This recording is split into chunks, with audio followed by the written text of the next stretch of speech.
Have you ever heard of the band called The Doors? Well, I have. It's right here.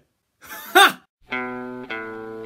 People astray. The Doors were an American rock band formed in Los Angeles in 1965 with vocalist Jim Morrison, keyboardist Raymond Daniel Manzarek, guitarist Robbie Krieger, and drummer John Densmore. They were among the most controversial and influential rock groups of the 1960s, mostly because of Morrison's lyrics and energetic stage persona, and the group was widely regarded as a representation of the era's counterculture. For this list, I am not going to be including stuff after the Jim Morrison era because we already kind of know it's crap without the lead singer. And trying to replace him is like trying to replace the Mona Lisa with a 6-year-old drawing of the Mona Lisa. Also, just a foreword from me that the albums mentioned on this list, even the worst ones, are not considered to be bad. In fact, most of them are considered to be classic by a lot of people's standards. Enough chitter-chatter. Let's get on with the list. Don't you love her madly? Or don't you need her badly? L.A. Woman. I've got a confession to make. It's my least favourite Doors record. And it's considered to be one of the best Doors record ever.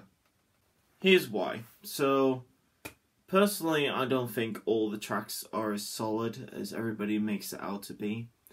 If anything, as much as I do appreciate Morrison's vocals and kind of his lyrics to an extent, the worst of his lyrics tend to appear on LA Woman. And not only that, but his vocals in a lot of the tracks sound really rough. Like he puts on this rough kind of American accent.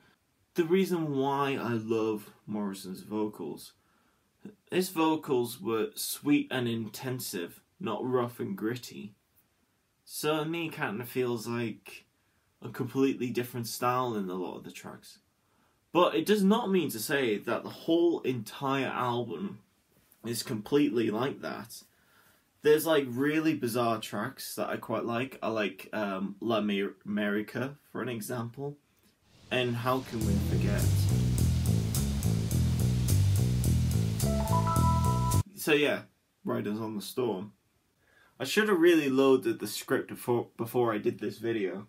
Wishful, sinful, our love is beautiful. Soft Parade is, well, to me it seems like the typical Doors record. Like, again, with LA Woman, a lot of the rough vocals tend to come on in Soft Parade. But I don't mind it as much because I think it's a lot more thought out there than it was on LA Woman. Now, the reason that I say this kind of sounds like a typical Doors record is because the way it just seems very simple for like a Doors album. It doesn't seem too experimental, nor does it seem, you know, too safe, even though I think it leans more towards the safe side. But however, I do like the experimentation of horns on this record and strings. They kind of give it more of an identity.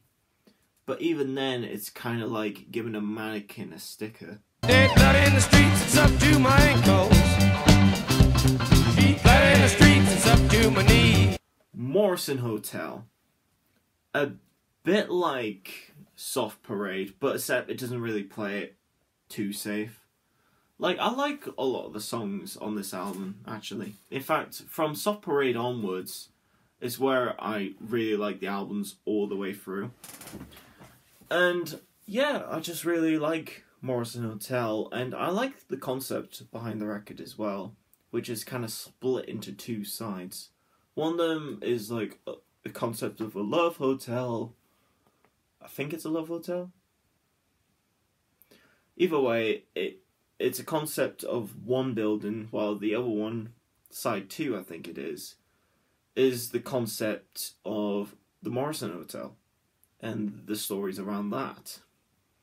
Yeah, I just really like this record, and yeah, it's not a bad one to first check out, but I recommend these albums more than, you know, the worst side of them, even though, as I mentioned, they're not worse, but probably like my least favourite.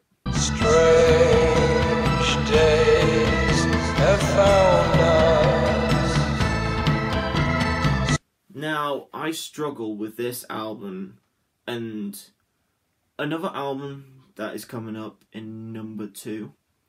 But however, I think this one kind of overshadows this one, but not to say that it does not have its tracks. Like, Strange Days is a really good album.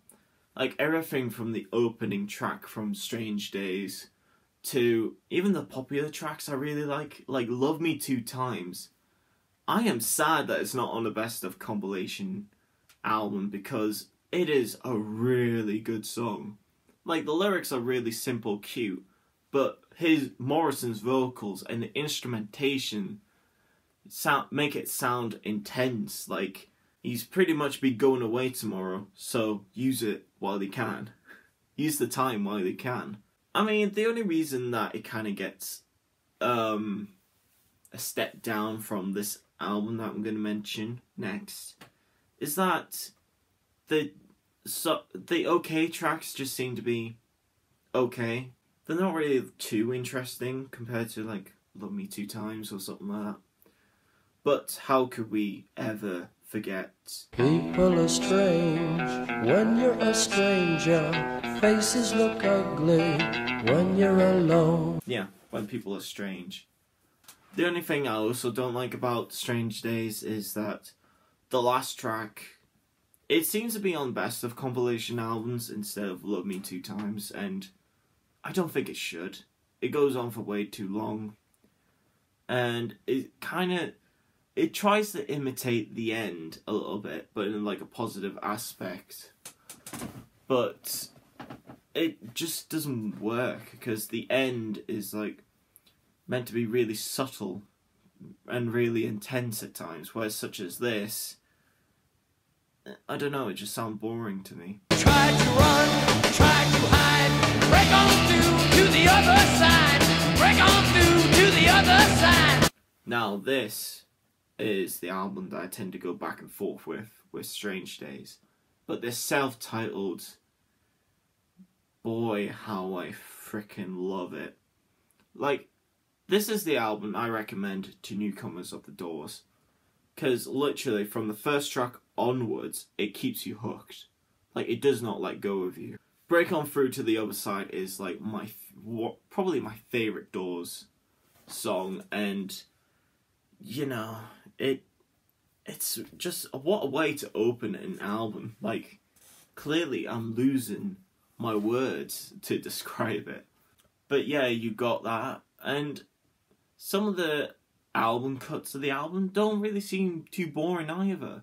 Like, I really love Crystal Ship and Soul Kitchen.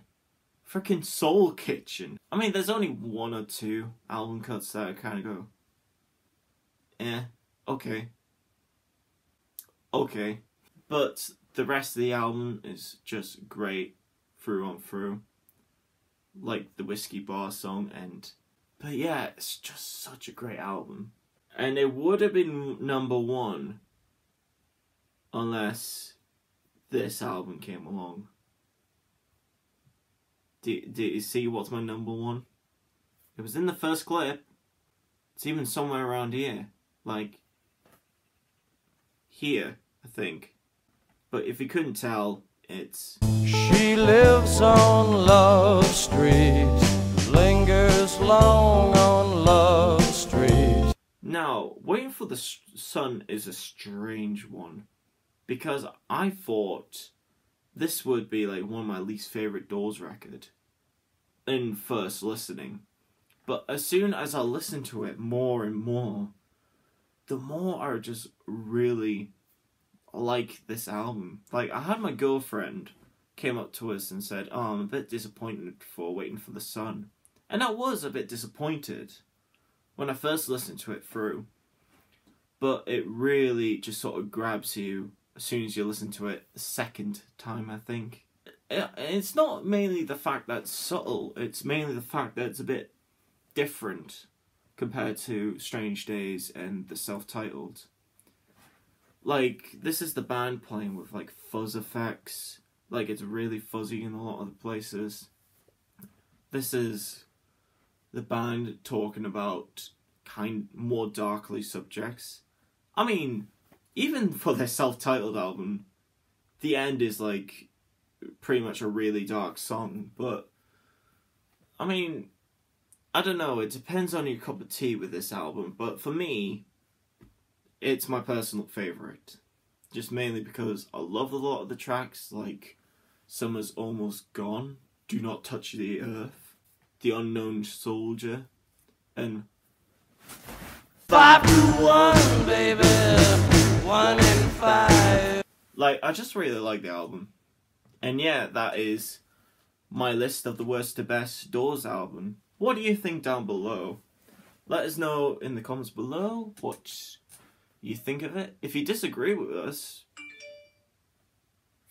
phone! If you disagree with us, say so. I'd love to have a, discussion with you on, like, my favourite albums, particularly favourite records, and yeah, I'll catch you guys in the next video. See ya!